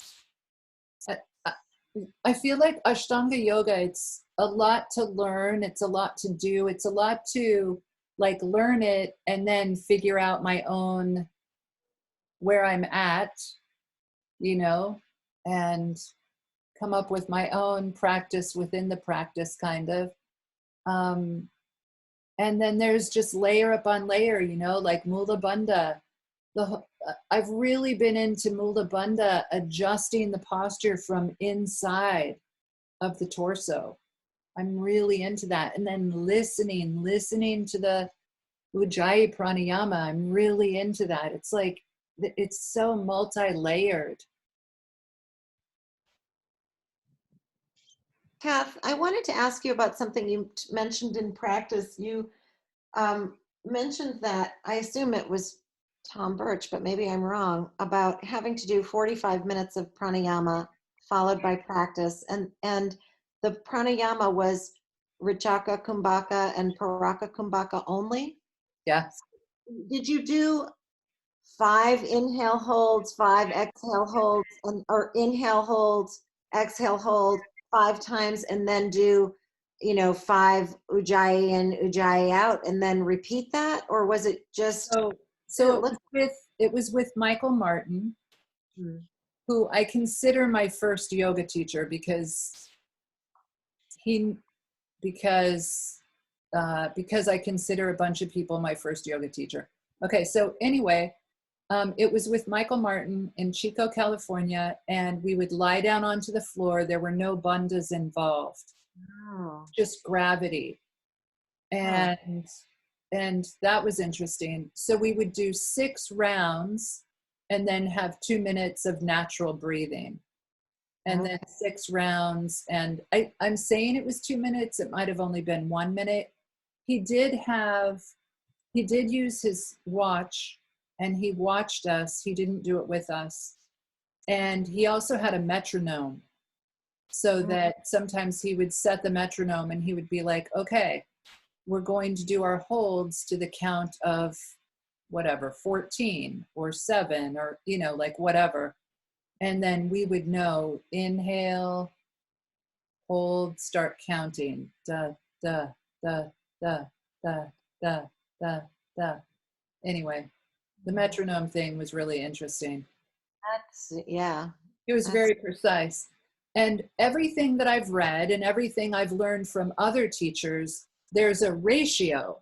So the inhale takes a certain amount of time. The inhale hold is a little bit longer. The exhale takes a certain amount of time. And then the exhale hold is a little bit shorter. Every single thing I've read, and everyone who's worked with this pranayama with me since him. But he would inhale as fast as you want to. The inhale and the exhale don't matter. Only the holds matter. And they should be long, and they should be exactly the same amount of time. That's interesting. The little bit that I've read on the vagal nerve response to pranayama is, and I know there's all different forms of pranayama, but what the research suggests is that you engage the vagal nerve, and Sarah might know more about this, on the exhale. It's the exhale that really engages that relaxation response, whereas the inhale is arousing to the body. So what I had read was recommending a longer exhale. This was not a yogic breathing or text or anything like that. It was a reading that, it was a research piece, but it was looking at different forms of pranayama, meditation. Like, it was trying to isolate what's the variable that really benefits people. And the researchers determined that of all these mindfulness practices, that it's really the breathing that does it. It's not asana, it's not meditation, it's not mindfulness, or it's the thing that links these, which is breathing. And specifically, it's the exhale. This is what they concluded, that making the exhale longer should engage the vagus nerve. But Sarah's going to chime in. What do you mean? My understanding of it is the vagus nerve, right? You have the parasympathetic and the sympathetic, which the vagus is within the vagus nerve. And so the exhale engages the, this was the most helpful explanation that I got. So like when you're in chronic stress or you've had trauma and you're in fight flight, which means that your sympathetic, your sympathetic is like on, right? That in order to bring that down, because like you can take anxiety meds and things like that, but it will only bring down that your sympathetic response. It won't increase your parasympathetic. And one of the things that happens when you're in chronic stress is that your parasympathetic, which is like digestion, attention, sleep, things like that, get disrupted. So through coherent breathing, and this is in my opinion, it's like the one they've studied. It's very easy to study, which is 5 breaths per minute. It's an even amount, so it's 5 to 6 breaths per minute, that it brings the autonomic nervous system into balance. So that, and what will typically happen is that if you start doing the breathing at 5 breaths per minute, you might get tired and sleep, release like some of the held anxiety, and then your parasympathetic will come back on board and balance out. Yeah. And that the ujjayi is actually really important, because the ujjayi is what helps stimulate the nerve. I think because the vagus nerve is it's in through here, and I think it stimulates it. That's a good distinction about not just that bringing down the sympathetic doesn't necessarily bring up the parasympathetic. It was the first time that I had heard that, and I was like, oh, that makes so much sense, because all these people take psychotropic medication, and then you have all these like digestion, or like you still have all these things that like attention, focus, like sexual issues, and it's like because it's the vagus nerve isn't really back into balance. But what you were saying, Gina, about increasing the exhale, if you want to sleep, you want to like increase your exhale.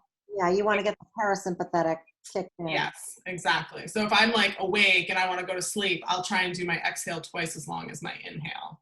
I see. Yeah, yeah. But I think like in terms of asana and like all of that stuff that we I just happen to be looking at their book right now, but this is Pat Gerbarg and Richard Brown, and they've been doing a lot of research.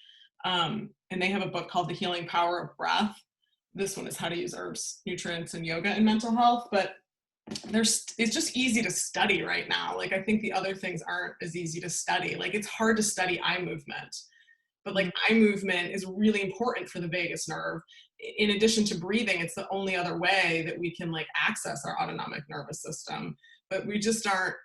They're just harder. There are more variables in that, I think. So well, you have to move your eyes for lots of reasons. Mm-hmm.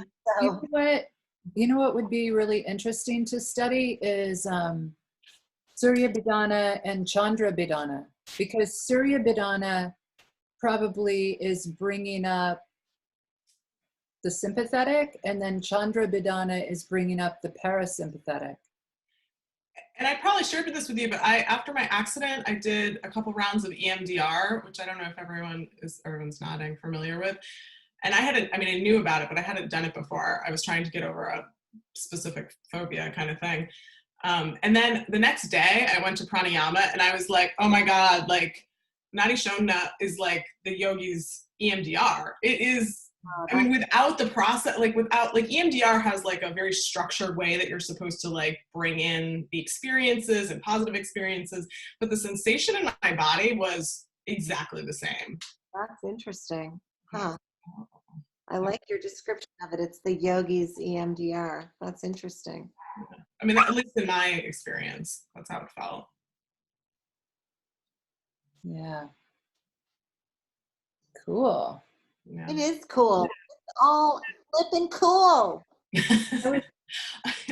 And Richard Brown, sorry, and then I'll stop talking. Richard Brown, I feel like he's a psychiatrist, and his wife is a psychologist, and I feel like they're, in addition to Bessel van der Kolk, are one of the people that are really helping bridge some of the mindfulness and into the Western medicine and Western therapeutic models. So they're like simplified for that reason, and they're researched so that like Western medicine and Western psychology will like, dig into it and be like, oh. Recognize it. Yeah. But Pat Gerbarg, her explanations of the polyvagal theory, I had walked around with that book for like, I don't know how long, hoping that I would just absorb it somehow. And her explanations were the best that I had heard before. It was really helpful. What's the name of their book, Sarah? It is called The Healing Power of Breath. I wish I could read books. I have Yeah, no. they have like YouTube videos and stuff too. I mean, it's not very long and it's not anything you don't know. I mean, Yeah, it's it's just another way to understand it. It sounds like. yeah. I do sometimes recommend it to clients because it's like an easy entryway. Is it short, Sarah? Is it a short It's book? very short, Okay. and it comes with like a CD or like the Coherent Breathing chimes. I don't know. Oh, nice. I mean, when I was practicing it regularly, like I was doing it because they have protocols of like practice it 3 times a day for 15 minutes and like you'll notice a reduction in your blood pressure and your, you know, in all that sort of stuff. And I would wake up to it sometimes, the chimes, and I would wake, like my body would start following the chimes before I was actually totally awake, which was kind of cool. Like Response, it sounds like. Kathy, the reason I asked about that is because That's awesome. I feel like it's kind of like what you're describing, Sarah. It's almost like PT. Like I'd like to have a really easy pranayama practice that I could just do a couple times a day, something that's not super long and that's where I can lay down because I don't like sitting up during pranayama because I'm a princess. I don't know what it is. I just don't like sitting up during pranayama. It took me a long time to be able to sit up during pranayama because I used to feel like I was going to fall backwards. Yeah, I just get uncomfortable. And I've tried, I'll sit on a block, I've sit on a bolster, I've sit, sit against the wall. And sometimes that works. Leave my legs straight instead of folded. I've tried all kinds of stuff, but I'm like, I'd kind of like some sort of a little abbreviated or more straightforward pranayama practice that I can use kind of like PT. Like, here's a practice to just, regulate your autonomic nervous system. I was thinking about doing like a 7-day pranayama intensive. Oh, wow. Where it's just like 7 days in a row, maybe for a half an hour, like not mind blowing. I like that because then it would help get into the rhythm. Yeah, or maybe okay, so honestly, this isn't what I'm going to do. I was thinking of doing a 2-week thing where we did a few different pranayama practices, like we do one for 4 or 5 days in a row, then we do one 4 or 5 days in a row, and then do one 4 or 5 days in a row. That's like 15 days. And like have a regular practice, but be exposed to 3 different ideas. And that would be a 20-minute session. Yeah. Maybe 15-minute session. Yeah. I like the idea. I got stumped because I was like, I don't know what time of day that would take place. So that's where I was at. I was going to talk to Sarah about it later today. Yeah, that's an easy problem to solve. That would I don't know if my voice is annoying or nice, but I did a couple of YouTubes on Patreon of the Coherent Breathing. You said, I don't know if my voice is annoying or nice. And I was like, what's she going to do? Well, I don't know. But I find like the Coherent Breathing, or they're just chimes. So you inhale on one chime and you exhale on the other chime. And you can change I have an app, you can change how fast or slow they go too. And so for me, that's like, when I lead it, I do it with a body scan because that's how I was taught, and it's kind of nice. You use bandhas during it or no? It's just the breathing. No, and actually they sometimes recommend how you're laying with your legs up on a chair or a couch. I always tell people you can do it. I mean, you can do any pranayama in bed, but I'm like, you do it in bed. Yeah. Nice. What's the app, Sarah? I think it's called Pranayama. Let me look. That's amazing. There's a pranayama app. Why didn't I think of that? Of course. There's a bunch of them. There are, yeah. And you know, Eddie Stern actually worked with these, and they developed an app recently. Yeah, I was going to say Eddie Stearns has one. I like your shorts, Sarah. Thanks. Okay. So you guys, it's 11:11. Feel free to chime off if you need to go. I love you, Emily. Otherwise, Sarah's getting the name of this app, and then we'll say goodbye. I love you. Bye, Tina. It is called Pranayama. I will say that this one, I had to make it five. I had to make one that was 5 breaths per minute, but they have different ones. But I don't know if I love the sound of it. Like it's okay. There's oming going on as well. It's not just the chimes. There's no chimes in this one, Oh yeah, I don't like but I that. think it was free. Oh, okay. I'll get a metronome app. That'll do it. I have a metronome app. All right. That's maybe where I'll start. I love the idea, Kath, of 20-minute pranayama sessions. If you want my input, evening is better just because of working during the day. But Yeah. I was thinking if we did it like around 6:30 or 7, then Maura could do it with us also. 7 would be great. I think people are past dinner. Okay. You know, Cool. that's just my input. Some Sarah, people are going to bed at that hour. yeah, like it's a nice end of the day thing. Yeah. Cool. Thanks. Thanks for staying on extra. I love you, extra. I love you. Love you, Gina. Love you, Stephanie. Love you, Sarah. Love you, Maria. Love you, Erica. Love you, Lori. Bye, Thank Kath. you, guys. Namaste. Bye. Hi. Go with police and light and love, everyone. Have a Thank you.